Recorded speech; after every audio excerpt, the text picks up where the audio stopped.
Na, reikia įvesti produktą į rinką ir daugmaž Lietuvos rinkoje, vietiniai rinkoje, su kokiu pinigų karpšliu reikėtų jam atsidėti.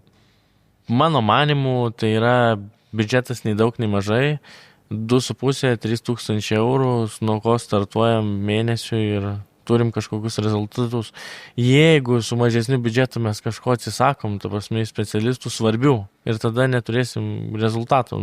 Bus blogi vizualai, bus blogi tekstai, tas pats bus blogas turinys, nufilmuotas galbūt. Tai reikėtų pasiruošti tikrai 2,5 tūkstančio eurų mėnesiui, pasidaryti bazinį paketą, kas įeis video, įeis turinys, tai yra kokie 10 pustukų arba ten 5 ir dar reklamai mokamai. Tai tikrai tai nėra didelis biudžetas, tai yra bazinis, netgi sakyčiau, biudžetas įmonė, kuri startuoja arba ateina su produktu į rinką. Ir Lietuvoje dar pabrėžiu tai. Tai ką, Sauliau, ačiū tau už šiandien skirtą laiką.